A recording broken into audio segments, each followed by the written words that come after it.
Of all the weird and bizarre stuff that we have seen in around the Charlie Kirk murder, I think nothing beats yet, until the shooter is found, of course, this guy who stood up among all the people who had thrown themselves into the floor. They all dropped to the floor, of course. They wanted to take cover from whatever stray bullets were going to be fired.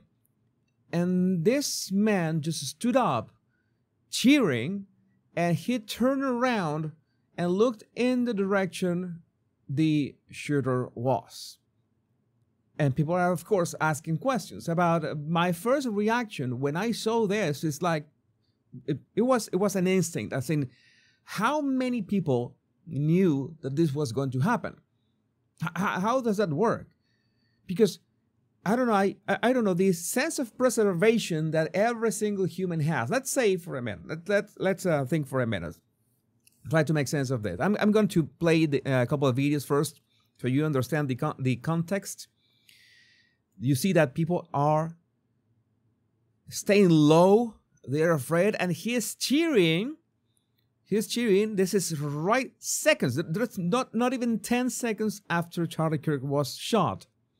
He is celebrating. There's another angle here. Notice how everyone is staying low. Everyone is staying low. He is right here. And even as he is in the floor, he is looking in the direction of the shooter. Then he turns around to see that Charlie is not there.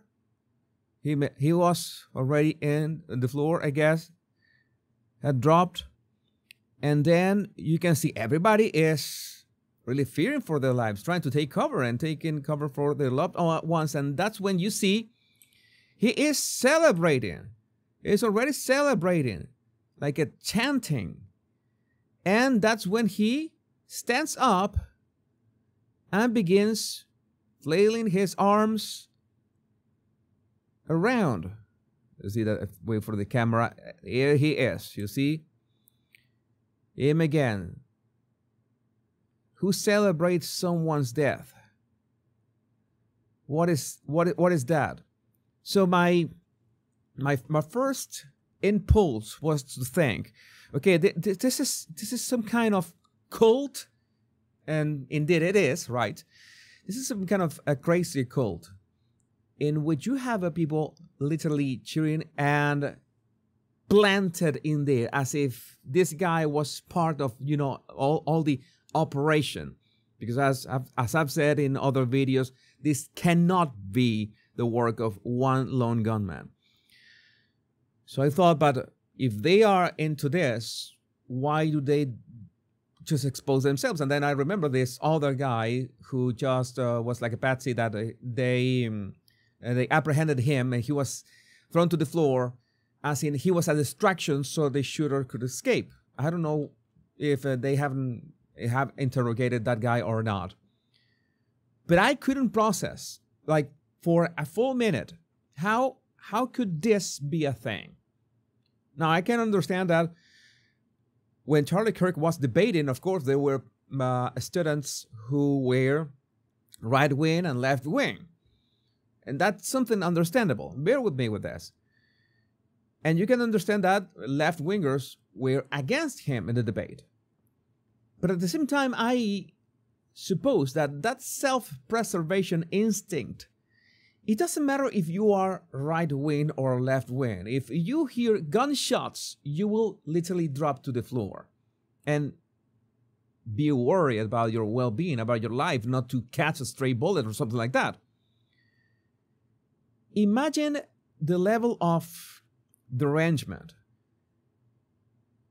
that one of these subhumans must have, that even in the face of that self-preservation, even in the face that you're fearing that there could be more bullets, you stand up and begin cheering for whoever shot Charlie Kirk seconds, and I mean not even 10 seconds after the gunshot was heard. Explain to me what kind of subhumans we are dealing with. I have to say it myself. I have to confess that up to this point, I was really naive in terms of the extent of the mental illness that is rampant in the United States. The mental illness because of the parasitic mind virus. And this is just a product of that. And this is something that I have no rational explanation besides thorough and deep brainwashing by the legacy mainstream media, whatever you want to call it. All those interests that have brainwashed millions of Americans through decades, and it's starting to metastasize. This is the product of that. And maybe you say, it is hard to believe. I would understand that this is so hard to believe. You know what is harder to believe? Maybe it was the adrenaline that he hated Charlie Kirk so much that he's willing, that adrenaline is making him stand up and cheer for Charlie Kirk's death. Imagine the level of, I don't know, what is this subhuman race stands for? Violence and death. How can you reason with people like this? How can you debate with people like this? And Charlie Kirk died debating people like this. And if you don't believe there can be people truly evil, I'm preparing a video about this, but you absolutely need to watch this clip first. I support Charlie Kirk's killer. He did us a favor. I would have killed him myself. Seattle protester says at a candlelit vigil for Charlie Kirk the day he died. Thanks to Cam Higby for this. Watch this and, well, this is something that you're not going to believe is. Do you support his death? I do. You support his death? Fuck Charlie Kirk. You support Charlie Kirk being killed? Yes, I do. On the day he died, you're here at a vigil for Charlie Kirk and you support his death. Do you support a Nazi? No, I don't support a Nazi. Charlie Kirk wasn't a Nazi. You support his shooter? Yep, sure do. Freedom. You support Charlie Kirk's shooter? Sure do. He did us all a favor. Would you shoot somebody like Charlie Kirk? I would have killed him myself. You would have killed him yourself? Okay. Do you have a job here in Seattle? Nope. You understand? You realize the problem. I didn't know. I had not understood up to this point the level of mental illness, the level of complete lack of humanity, lack of spirit. These people really, really need God, and urgently. And this is not an isolated problem. This is not just, oh, there's just a few bad apples in there. No, these are people, some of them, let's say that just a tiny, tiny fraction of them are becoming violent. That is like a lottery. Okay, welcome to the violence lottery in the United States. You have a ticket whether you like it or not.